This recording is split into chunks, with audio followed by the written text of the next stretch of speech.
Pièce maîtresse du mur de l'Atlantique, Saint-Malo, principale source de ravitaillement des îles anglo-normandes, représentait une cible. Au centre de ce dispositif défensif, un ouvrage unique en son genre, la cité d'Alette.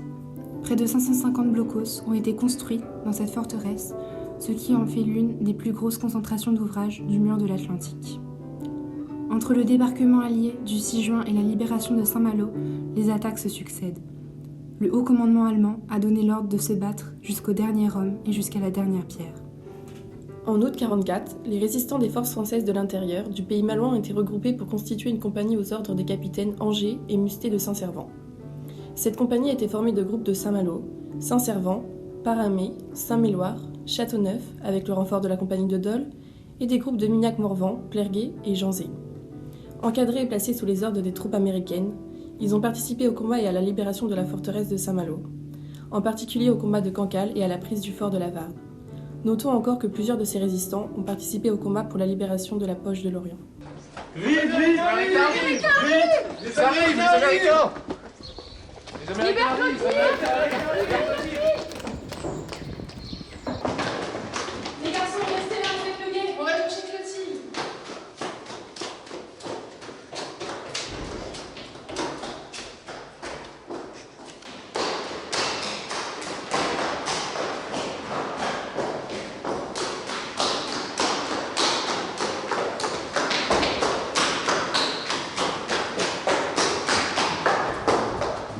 Pendant les 4 années de guerre, Clotilde, jeune fille aveugle, a passé à Saint-Malo ses journées dans une minuscule pièce en sous-pente, près de la cathédrale Saint-Vincent, de laquelle les cloches rythmaient ses journées. Elle ignore depuis quand elle a perdu la notion du temps. Désormais, les cloches ne sonnent plus.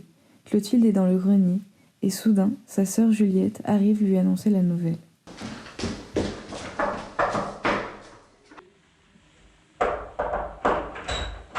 Clotilde, les Américains arrivent, on va aller se cacher, on va aller se cacher à la cave. Viens.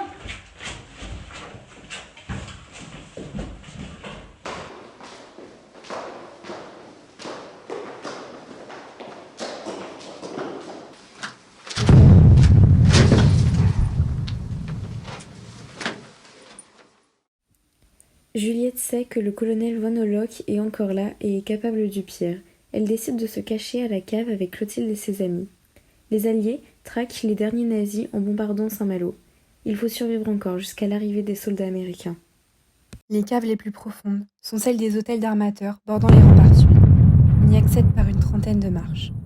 Le quartier général de la défense passive est installé à la grande porte, dans la petite salle voûtée entre les 2 tours. Au rez-de-chaussée de celle de droite est aménagé un poste de secours où se tiennent en permanence des médecins, des infirmiers et des brancardiers. Les brèves accalmies sont mises à profit par les occupants des caves pour monter prendre l'air, aller aux nouvelles et trouver de l'eau. Par les médecins et le personnel infirmier pour visiter les abris et y dispenser des soins. Par le clergé pour y apporter un réconfort moral et spirituel. Les journées sont longues. L'ordre d'évacuation doit être effectif. Le dimanche 6 août avant minuit, heure limite après laquelle plus personne ne pourra franchir les lignes de la défense. Le colonel fait toutefois bannir à Saint-Malo par le tambour de la ville qu'il autorise ceux qui le veulent à rester, à condition de ne pas sortir des abris. Andreas von Hollock est un militaire allemand qui fut colonel pendant la Seconde Guerre mondiale. C'était lui qui commandait la forteresse Saint-Malo. Il faudra attendre le 14 août pour obtenir la reddition des 150 hommes de la garnison de l'Intramuros et le 17 août pour que le mat-colonel von Hollock et les 450 derniers Allemands retranchés à Alette rendent les armes.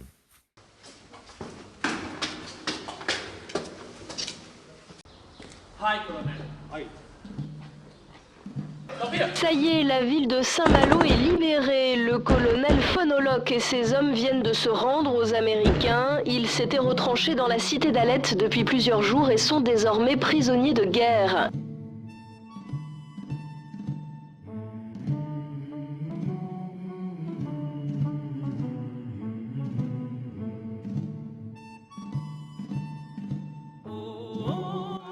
Les témoins de leur capturation verront un von Hollock, arrogant, strictement sanglé dans son uniforme, monocle vissé à l'œil droit et paire de gants à la main. Monter dans une jeep et partir en affichant un sourire narquois à l'adresse des Servanais en liesse. Sur les 6 familles juives qui vivaient à Saint-Malo, et qui ont été dénoncés, seul un survécut. Par chance, le fils d'une des familles était à Paris le jour de l'arrestation.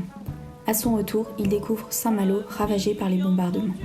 Comme de nombreuses autres villes, Saint-Malo a payé un lourd tribut pour sa libération.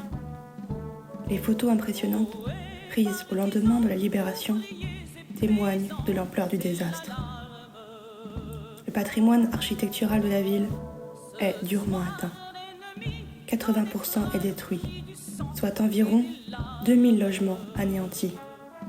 Seuls les remparts subsistent et conservent encore à la ville sa silhouette particulière. Mais ce désastre est aussi économique.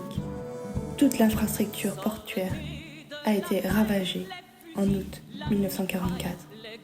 Et l'activité maritime, obligée de vivre au ralenti pendant 4 ans, mettra des années à sortir de la crise. Intramuros, détruite à 80%, fut une ville martyre qui paya le prix de la pierre et du sang, mais la réaction des Malouins et des élus de l'époque fut à la hauteur de la tragédie. La reconstruction de Saint-Malo sera remarquable. C'est nous qui brisons les barreaux des prisons pour nos frères. Ce film a été réalisé par la terminale E du lycée de l'institution de Saint-Malo avec l'aide de Madame l'officiale, Madame Faure et Madame Ernoux. Lorsque nous avons entrepris le tournage de ce court-métrage, nous ne pensions pas que des guerres étaient encore possibles en Europe.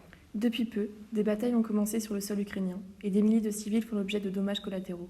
Aujourd'hui, nous adressons une pensée à tous ces Ukrainiens.